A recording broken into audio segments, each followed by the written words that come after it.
Hello everyone, such a good time to hook on to PM Personality Profile. Guess who my guest is?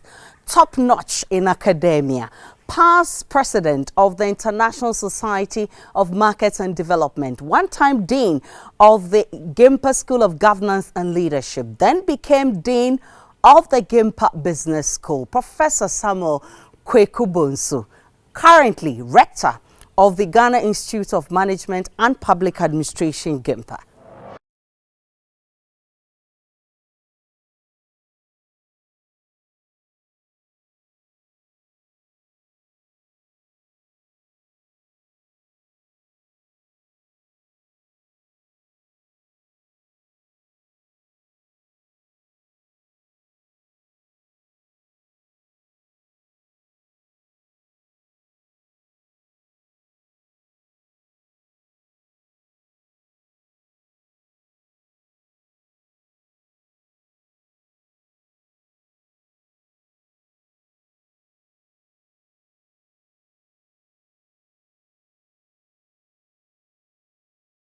I'm excited that we finally met to have this conversation. How are you doing? I'm very well, thank you. And what have you been up to? Trying to keep busy and stay out of trouble. Definitely. Especially when you're coming from Antwerp. You should know. I know. I see, for us coming from Asante, my father is from Antwerp, so technically I'm not from Antwerp. You're not from, okay, so you relate to your mom, but yes. Of course, that, you know, the name Antwerp, you know, sends powerful shiver into people's spine. And I remember when Rawlings said that in the court, people tell lies, so they should now begin to swear by Antwerp so that they can tell the truth. Yeah. So which of your parents? Your father is from Antwerp? My father is from Antwerp. My mother is from Pakoso. Pakoso is anybody who knows Asokore Mampong Kumasi, where Kumasi Academy is. Okay. Yeah, the next town is Pakoso. Kumaka. Yeah, so Kumaka, Asokore, it's at Asokore Mampong. And then the adjoining town is Pakoso. Is that where you were born? I was born in Kumasi at Ashtown. Okay. Yeah, but Ashtown in Kumasi is it's OI, Odumasi, or ME, Menshia Extension. So that general area. Okay. Ours was OI. I see. So you grew up in Ashtown. I grew up in Ashtown and Krofrom. Krofrom, that's where you grew up. Which is Ashtown. And then Krofrom was just the next. So your mom and dad were living together in Ashtown? No, you know, the way things used to work. I remember, and my older brother would remember it even more, where we had to carry our father's food from my mother's house, which was my grandfather's house, to my father's house. How many were you? Too many. There were the total, there were 8 of us, but for different reasons, we were not all together all the time. School, some would be gone to school, some would be gone to visit relatives, some would be gone to live with friends, and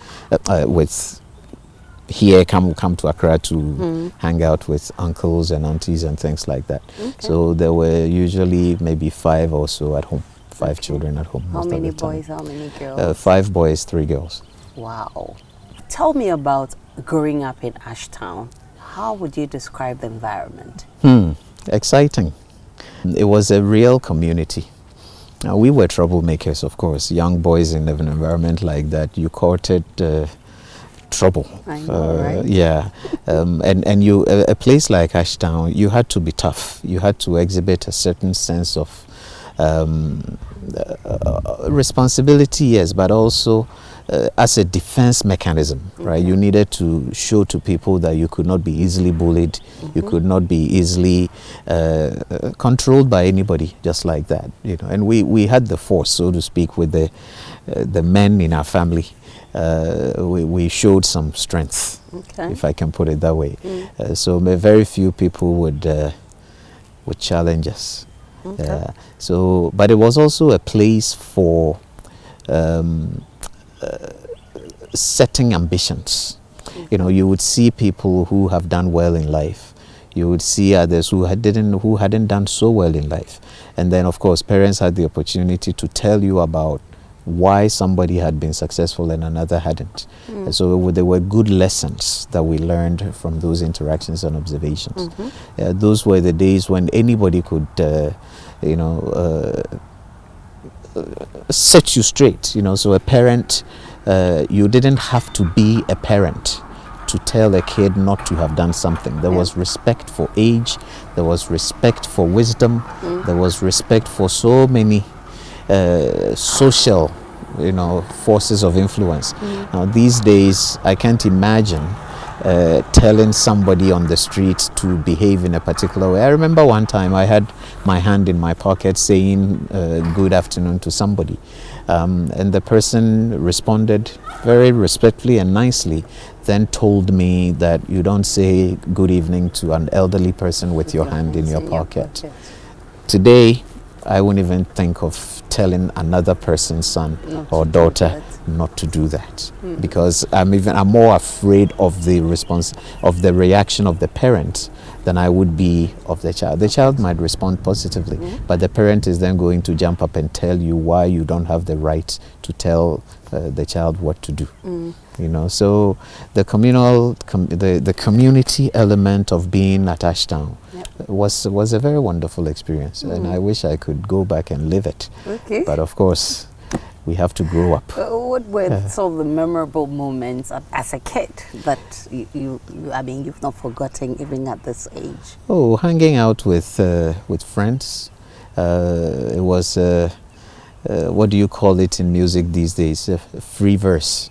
You just we just lived. I remember one occasion when. And here is a sign of disobedience even at that early age. There was a pile of blocks, in front of my parents' house, and I was just climbing up and jumping down, and then my dad saw me and then came to tell me not to do that because it was very dangerous. And so I said, of course, I won't do it. Then he went back into the house, and I started again. Now, unfortunately for me. The blocks came tumbling down, and it brought me with it. Right, so I landed, and the blocks landed on my two legs, and the rush. I could hear, but I couldn't you were speak. Helpless. Yeah, I could see, I could hear, and then all I saw was my mother picking me up and running to go to. No, there was a pharmacy. Chemical cellar or someplace there, and then she took me to the church place before going to the hospital. Okay. So yeah. I believe so much. Yeah. Now the conversations that went on there, I don't recall, but I remember seeing the places she took me, how fast she was running. I couldn't speak. I even remember what I was wearing. Wow. Yeah. What happened afterwards? Next thing I know, I was doing it again. So your father comes from Antwerp, yes. But even though he didn't live there, I'm sure he took you there sometimes. Yeah, I know the place. Time that Dad was alive, and he used to take you there. Did you see some of the things? I don't know whether they were myths, but we heard so much about Antwerp. Yeah, a lot of the things you heard are true. About your bunkro food, then they come or more bed than and on many occasions you see people going up and down the street carrying whatever they had to carry as part of the process of reversing what curses had been placed on them. Wow. So we saw some of those things. Now again, as a child, when you see these things, you don't really they seemed awkward sometimes, but you also felt they were sort of natural, and you didn't ask too many questions. It was later in life that I was reflecting on some of these issues and wondering, what those things really meant. We'll leave my beliefs out of this for now, but it's still there. It's still considered very powerful, and I understand from my dad that he could have been the one sitting at the shrine. Oh, really? Yes. Wow. Yes. And he protested? Well, he wasn't there. So he wasn't there. If he so, was there, automatically you you see, you would have learned. So who knows? I could be sitting somewhere collecting chickens and cola nuts and snaps instead of reading books. Wow. Yeah. That's interesting. Well, I know your formative years. I mean, at age 12, all started from Prempeh College. Yeah. We'll talk all about that. But I know, I mean, this whole process of education started from St. Anne's. Yes, Ashtown, right? Yeah. Tell me about it. Okay, I went to St. Anne's. I started school there at Ashtown, an Anglican school, ACM, as some would call it. Made some good friends there that I still have today. Teacher Osei, I remember him so fondly. Very encouraging. My mother would send me to school and then I'll go back home. Wow. I mean, home was more fun. You didn't want to go to school.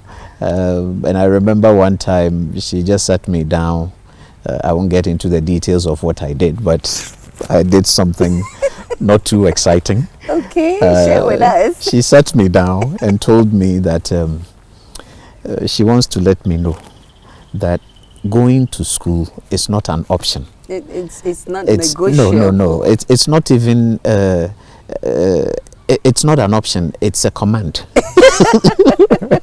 So I shouldn't even consider the possibility of not going, because the only thing I have is going to school. I don't have the luxury of deciding that, okay, I'll go or I'll not go. That was not to be discussed or debated in any way. So, and I think that particular day I understood what she wanted to tell me. And I started taking it a little more seriously. I saw my dad kept very good records about my school activity. Every note that my teachers wrote to him, he kept. Okay. Yes, it was after when I got my PhD, I came home to visit. Then on my way back, he gave me a file that had all these things in them, and I was reading them on my way back. Yeah, and that's when I saw how many people that I didn't even know had played a very important role in my life. Okay. Asking, offering support, asking my parents to keep me in school because they saw some potential. Telling my parents about what I could do, possibly what I couldn't do, possibly, and encouraging them that that was the best thing for me, being in school. Of course, my mother couldn't read, my father could read, so I assumed that there was some discussion about all those things, and that was probably part of the reason my mom felt that I was beginning to think that going to school was an option.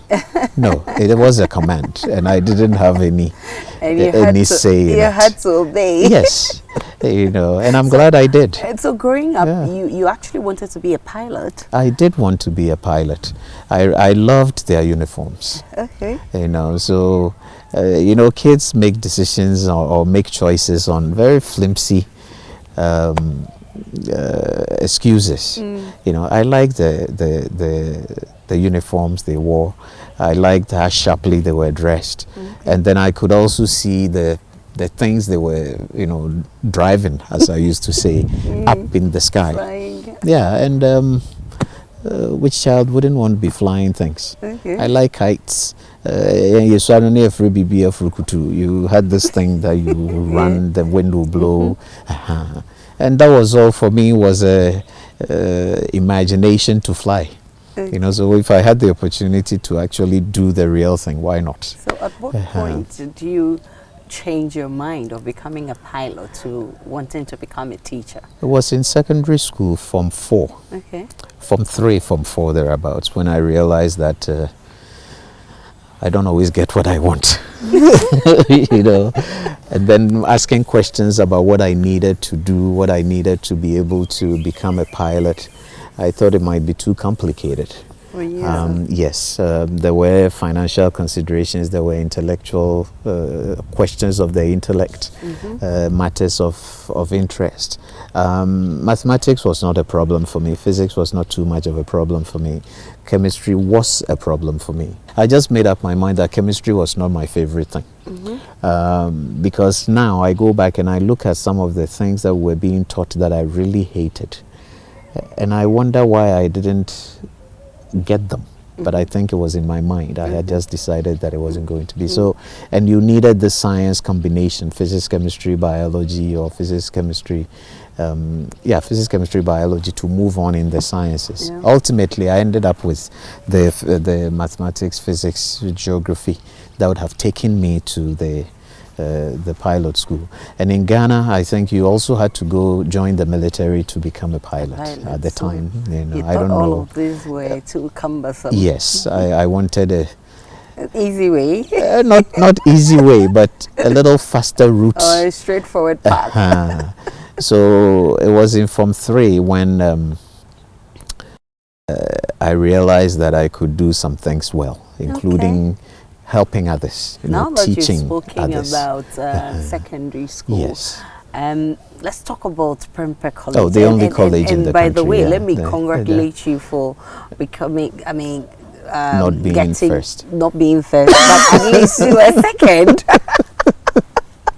You were second. You came second in the just ended maths and science quiz. I know you wanted to pick the trophy. Yeah, we wanted to be half, actually, not even just first. We wanted to be half, well ahead of everybody. But hey. Life happens. But you did very well. Oh, I congratulate the boys. For doing such a wonderful job. And yes, and all the people who contributed to their success. Yeah, so we hope that it'll be better next year. Definitely better luck next time. But let's talk about Prempeh College. Yes. How was the environment, the teachers, the learning environment, the discipline? I mean, how would you describe your stay in Prempeh College? Okay. At age 12? Yes, I started at 12. Formative years, those were probably the best years of my life. Okay. Essentially, you know nothing. Everybody could be your hero. You are picking up all kinds of ideas. And it's good to have had friends who would support you along the way. The discipline was there. It was very regimented. It was much like the military. The difference being that if you really wanted the military thing, you joined the cadets. So if you didn't want that, then you just followed certain procedures.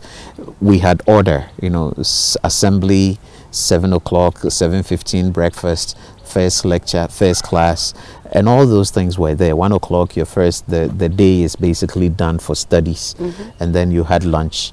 Then we had sporting and other extracurricular activities, and then you would go do your house chores, gardening and cleaning and things like that. Then there would be dinner. Then you would have prep. Then you go to bed. But going to bed for some of us, or for depending on your level, your Form 1, Form 2, whenever, there were certain duties. So that was when maybe you cleaned the washrooms. That was when you cleaned some parts of the school and things like that. And everybody knew what they were supposed to do. And as you moved through the forms, you were told what to do. Your responsibilities changed. You got more responsible as you went along. I was in Form 3, I was the gardening monitor for Butler House. Okay. And anybody who knew me then would tell you that I was a very strict disciplinarian. Okay. Yeah, so the way I am now, I think it started way back. In school? Yeah. But did you receive some bullying too when you started? Oh, yeah. One, especially at age 12? I wasn't that little. There were some who were younger. Than you? 10 and 11. Oh, wow. And I was advanced 12. So advanced 12 going on 13. But that didn't deter the seniors. No, it doesn't matter. Even the bigger you were, the more trouble you got into from one. So which of the bullying do you remember? Oh, I remember a lot, but you know, the kneeling down, the being under the bed with somebody laying on it, and you have these springs on them. They having to carry water on a spoon and run around to respond to a call, and somebody butching you down. Oh yeah, there were some interesting things. So sometimes when I reflect on them now, you think you talk of abuse and you think you were abused. There must have been one that really got you. There were quite a few, actually. You know, there were quite a few. This is for public consumption, so there are some things I won't say. Please do. But no, but you know, there are secrets I won't reveal. But they were challenging. Sometimes you are blamed for things you haven't done. Okay. And you are punished or bullied or whatever for something that you didn't do, and you know you didn't do it.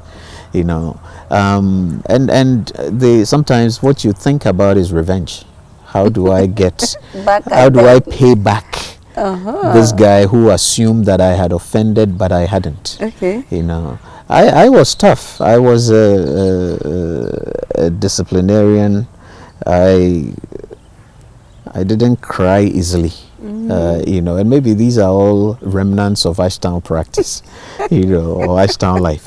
But it also made you strong, you know, developing a thick skin, being resilient, recognizing the potential ahead of the immediate difficulties and then dealing with them. These are all things that I picked up there. Then you also make good friends. You know, misery loves company, they say. Sometimes when all of you are in trouble, you come together and you learn and support. You learn from each other and support each other. What kind of a student were you? It depends on which form. So at every level, you had a different definition who you were. Yeah, if I can say that, you know, what they say about women, they get better with age, like wine. I think I got better with age. Okay. I got mature. I from St. Anne's, from ECM, as they called it. I went to Cambridge International School in Kumasi. It was then at Kwadasu. Okay. And I was a very good student. You know, I was among the top students in the school.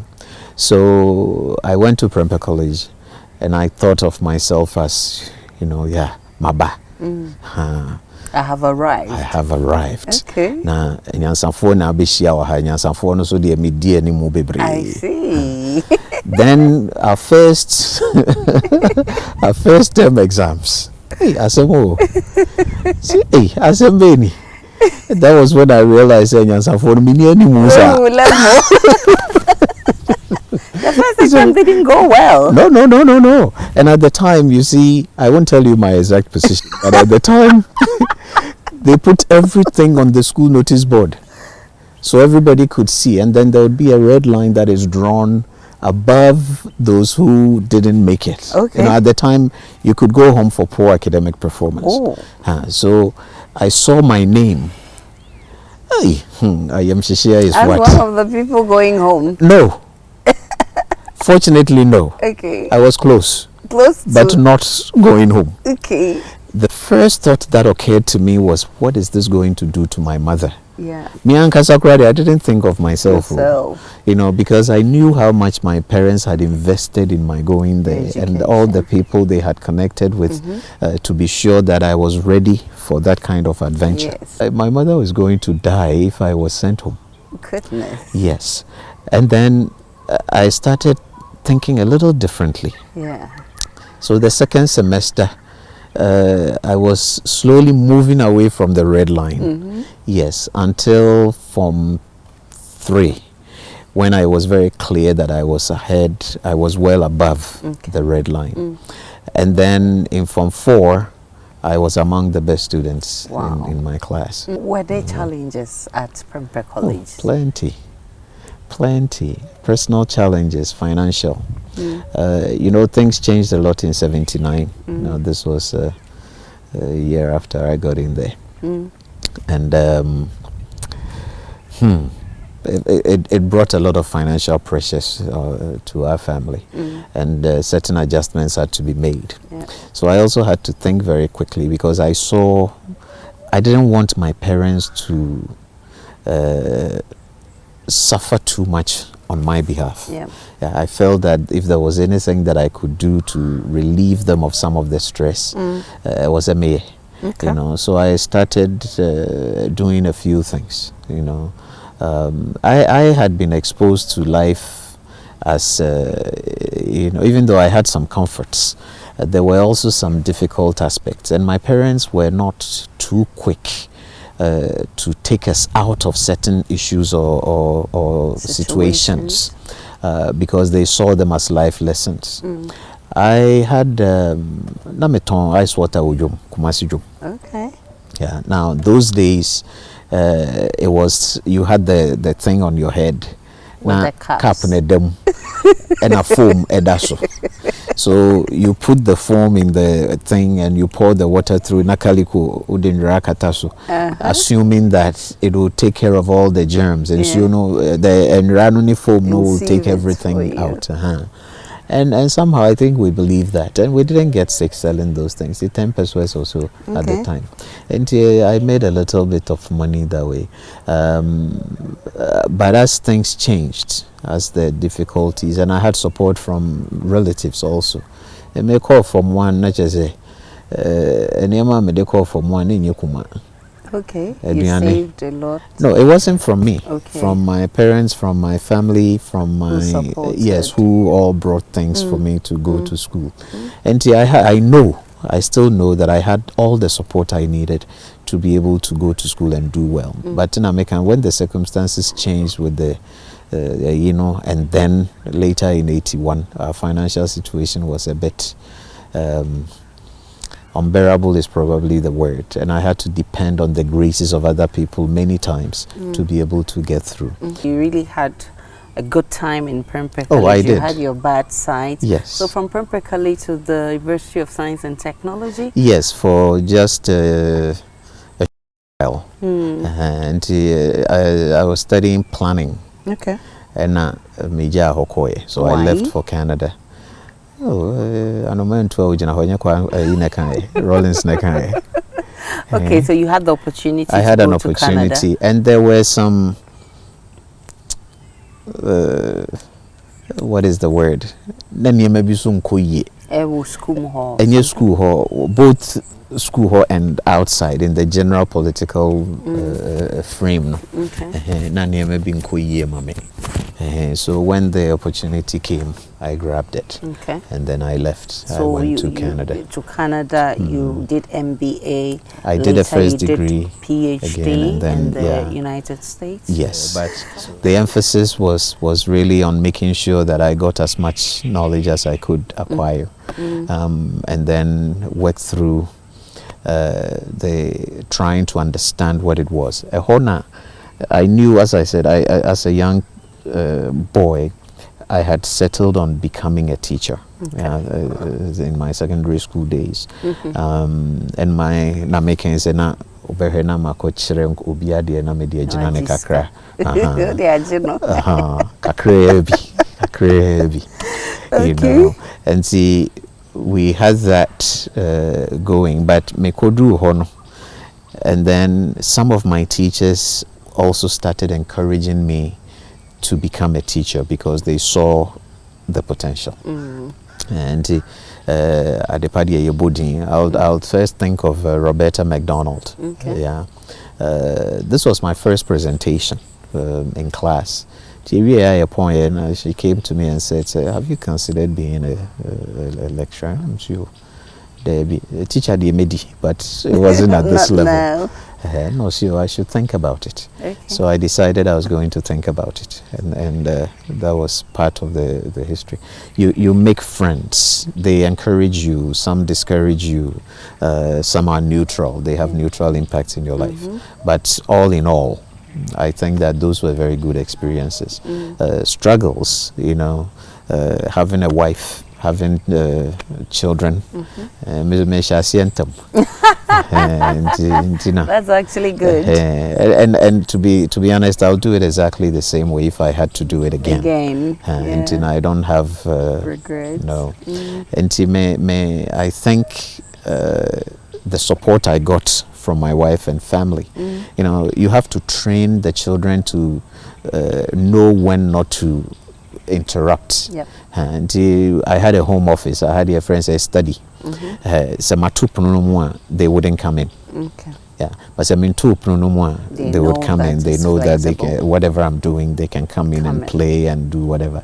But they wouldn't come. So we trained them to be able to do that, so that they wouldn't interfere. You know, I would study. I would work a lot at night.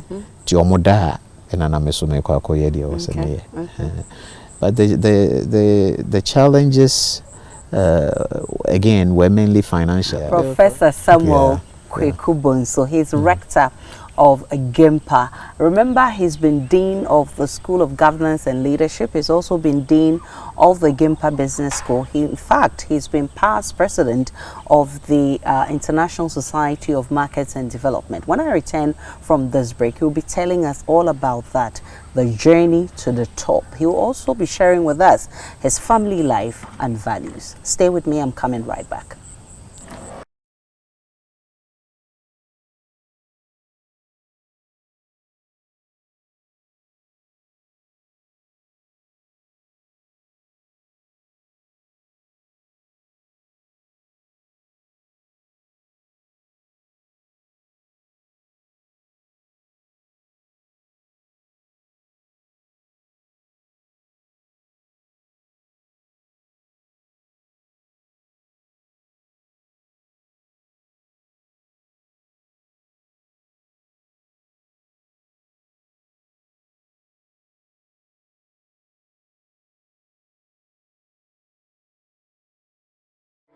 Welcome back to PM Personality Profile. My guest is Professor Samuel Kwaku Bonsu, Rector of GIMPA. We're having fun on this conversation. Let's start with you, Prof, as Dean of GIMPA, GIMPA Business School, Dean of GIMPA School of Governance and Leadership. How has the journey been so far, now Rector of same GIMPA? It's been good. I can put it that way, for sure. It's been there's been challenges, there's been excitement, there have been days when you are up, there are days when you are down. But all in all, if I were to look at a collective assessment, I would say that it's been a very good experience, nurturing, I won't call it ambition, but being able to support Ghana in the way that I'm currently doing. The challenge that we have in this country, part of it, is accepting mediocrity. Okay. Yeah. As I said, I'm a disciplinarian. Sometimes maybe I'm a little too focused on getting the task done, the job done. You know, so we set a collective goal, and I'd like to see the end. I don't accept excuses for not getting the job done. And in Ghana, that could be problematic sometimes, you know, because people expect you to cut them slack here and there. So the job is not done, but it's okay. The job is done halfway or haphazardly, and it's okay. I would prefer to get the job done and done right. Okay. You know, so in trying to introduce some ideas, some ways of improving things, you are called all kinds of names. You are identified as the devil's apprentice. You know, but as I said, the Ashtown in me resists those sorts of things. Okay. I have to develop a very thick skin to deal with some of these issues. Now, when you are on the job, or when you are in a particular office, people don't tend to appreciate what it is that you're doing. And Bob Marley said this, that you don't miss your water till your well runs dry. Definitely. So I think when I was in the job, both at governance and the business school, I was considered as very tough unreasonable, perhaps not even a sense of direction. Okay. People said all kinds of things.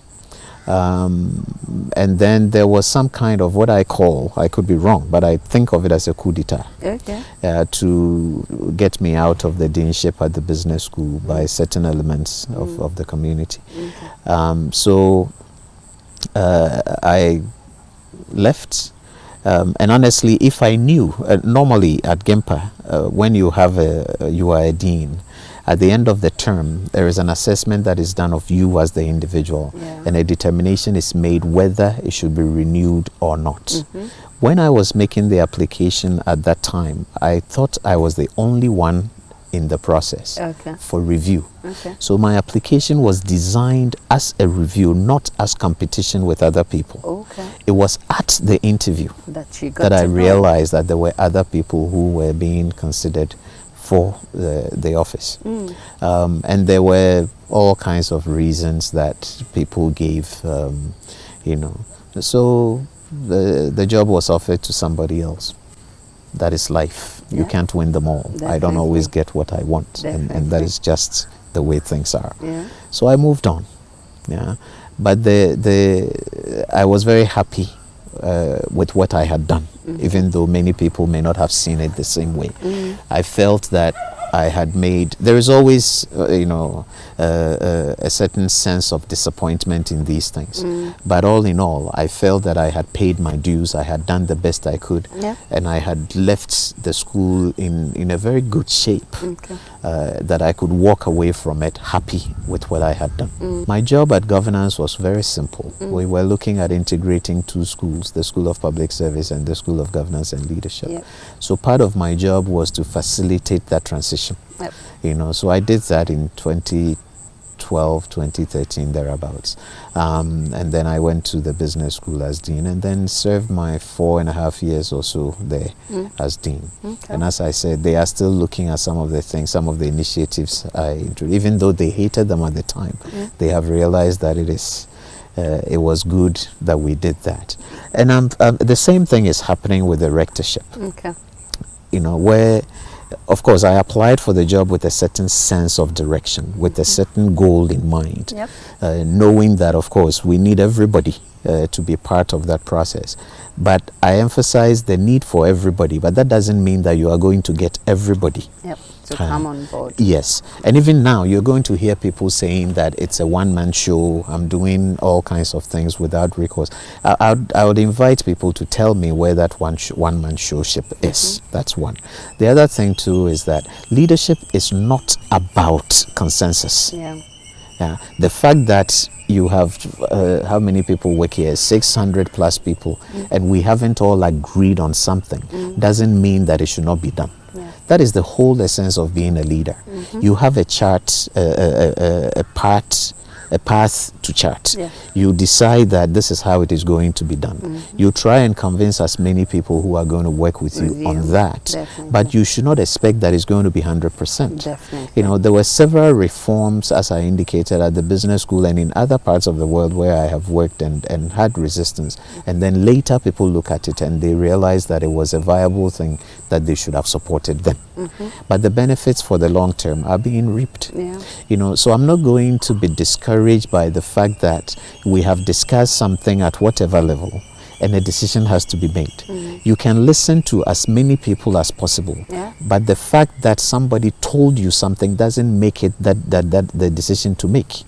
Because you have, as I said, 600 people. If you were to talk to 600 people, you probably get 600 different opinions. Does that mean then that you make 600 decisions? You have to make a decision and take responsibility for it. So I'm very willing and happy to defend a lot of decisions that I have made. I don't shy away from any of those things, and as a leader, that is what you're supposed to do. You look at where you think the best, your resources can be placed the best, you put your resources there, and then you wait for the best results. If you decide that anything that anybody tells you is going to be what drives your decisions, you'll never get anything done. You'll never get anything there. Let's talk about the public sector. You say that the public sector is overpopulated. You say a lot of people are working at are being paid for doing nothing. I think we've heard this over and over again, but what we probably are missing out is how to deal with the situation. What do you recommend? Okay, let me preface my response by saying that I am not a politician. I want to emphasize that. Definitely, I but am you not teach a governance and politician. leadership. Yes, no, I say that because I don't read comments about what people say, but I remember making this comment about employment and all that, and maybe people are now hearing that, because I heard one of the comments was that this is somebody who has worked for the public service or worked in public service all his life, never done anything or hired anybody before, so that there has been no entrepreneurial activity that he has created or generated. And now he's asking young people to be entrepreneurs. Well, I'll ask those people to look and ask questions, or proper questions. So if you look at my CVs are designed for specific things. So if I'm looking for a job as, I don't know, the CEO of some organization, my CV is not going to be the same as if I were looking for the job for an NGO, or if I was just trying to be a lecturer. Correct. There are different ways of doing that. So yes, I can tell people that I have done all kinds of things, hired all kinds of people, and still continue to do so today. If you look at the writings my publications, anybody familiar with Marxist theory would describe me as a Marxist. I am a Marxist in terms of theory and conceptualization, because I also care about people a lot. I am very interested in the social dimension of development, so that people are what make any level of development successful. If you have excellent development that doesn't work for people, what is the point? I also believe in I do not believe in capitalism as the only viable alternative for economic organization. There are micro economies, there are social economies and all that, and those matter. We have a paper that will be published in there is a journal called Rethinking Marxism. It is coming up in December. And here we talk about an alternative to capitalism, which revolves around Susu. Ghana's Susu, and how that is a collective activity that is not dependent on profit making. It is about the help that is given to the members that they're in. Contribution. Our country, as I have indicated before, so that was a preface to indicate that I am very conscious of individual benefits deriving from them. We seem to have a country that has taken on the responsibility of the private sector. We can trace this back to Kwame Nkrumah, and maybe even to the colonial era, because the colonial agenda had a very different purpose than what we would like for ourselves, and somehow we have perpetuated some of those items on that agenda. So we have a lot of things that we can trace back to the colonial era, to the Kwame Nkrumah era, where people then began to think of a certain sense of entitlement. It was enhanced. It became even more accentuated probably in the 1980s and 90s. So people are feeling that because they have graduated, somebody owes them something. And you go to a private school, you went to a private school, you paid your fees. Nobody owed you that payment of fees, but you paid because you saw value in it, and you should be able to chase it. So where you have so many people working in the system, it's partly because we have taken on too much responsibility. And I still insist that the government's role is to create an environment for a viable and very, very exciting private sector. So the environment is created for people to do what they have to do. Now, if a young person wants to get into the system, if I were to advise the government, I would discourage them from taking them on, right? Because we have too many people who are not producing to support the economy. And it's not just young people. There are older people too who don't produce anything. And the argument that because I lead a public institution, I shouldn't be talking about a bloated public service. No. You should be concerned about reforming the public sector. So the fact that I'm part of the system is probably the reason why I should be part of the solution. And therefore proffering these potential bases for discussion, and from which I hope that we can have emergent solutions that will address the problem for us. Well, we can only pray that the situation gets better. We all pray so. But I must say, we're really, really proud of you, and we appreciate your work. Keep up the good work. Thank you. I'm sure wifey, the kids are also proud of you. I hope so. Let me ask you this. Which among your kids are following your steps? None. None? They're not following the business path? Oh, they all...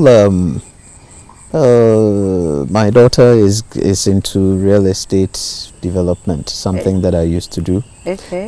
Well, I guess maybe I shouldn't say used to. I still do, but at a very different level. So that's following your steps. Yeah, actually. my son, the two sons are into software, and then one of them is he trained as a nurse, but he's working as a logistics planner. Okay. Yeah, so he didn't work he's never worked a day as a nurse. Okay. Yeah. What's your relationship with them? Or maybe they will tell you. I think it's very good. But they might tell you otherwise. But I mean, deep within you, you know that it's being a good relationship. Yeah, I think so. Yeah, and you scold them when you have to. They know me. I don't have to. Yeah, they know. And that is another thing. Yeah, you could look at me, they could look at me, and they will see what I'm thinking. Okay. Yeah.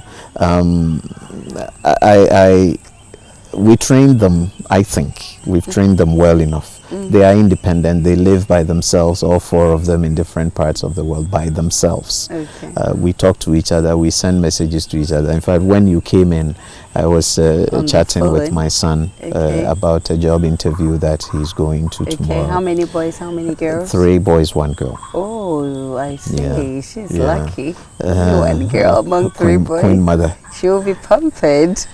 You think, huh? Of course, being an only girl. She's the boss of them, as they say. Yeah, you are not the boss of me, but this one, she's the boss of them. Yeah, and they respect her for that. Okay. They respect each other a lot. She's very the first. cordial. The yes. girl is the first. So okay. Yeah. I haven't seen them in a while, but I hope to see them next week. I can imagine. Yeah. So when you retire from all the busy schedule, what do you do to calm down or to relax? Music? Sleep. Sleep. 3 hours. That's when it happens. I listen to music, almost everything. I like the emergent hip life. Okay. I like the R&B. I like, but I like reggae and traditional high life the best. Okay. And I'm old-time reggae, so it's not the what is his name now? The Lucky Dube? Yeah, that's traditional. Okay. You know, Lucky Dube is more Bob Marley type. You know, but you had Shabba Ranks. Okay. That type that has emerged into rap music, or the dance hall. Okay. With Afro beats now, from our end, but out there, you know, there is still that type of music. But I like Bob Marley. I think I know almost every Bob Marley song. Okay, which one would you say? Small Axe, maybe. Yeah. Is this karaoke? Okay. Oh no, this is not karaoke. This is the real thing. Yeah. I never knew that's the title of this song. I know the song, but I didn't know the title. And this one I have to dance for you. Oh, dance the reggae. Yes, anibasa. Why boast of thyself, O evil man? Ooh, playing smart and not being clever. I say you're walking in iniquity to achieve vanity, yeah. But the goodness of Jaja endureth forever. So if you are the big tree, we are the small axe, sharpened to cut you down, ready to cut you down. These are the words of my master, telling me, weak hearts shall prosper. Oh no, baby. Whosoever diggeth a pit. Just go like that. One time. Shall fall in it. Shall bury in it. If you are the big tree. We are the small axe, ready to cut you down, ready to cut you down. Then he himself, he never opens his eyes. So, whosoever diggeth a pit shall fall in it, fall in it. Whosoever diggeth a pit, bury in it, bury in it. If you are the big tree, we are the small axe, ready to cut you down. Thank you so much, Professor Samuel Kwaku I've had to stretch my legs a little bit. I really had fun talking to you. And once again, keep up the good work. We appreciate what you're doing for Mother Ghana. Viewers, thank you so much for watching. Same time next week, I'll be coming your way with another interesting episode of PM Personality Profile. My name is Aisha Ibrahim. Do enjoy the rest of our programs.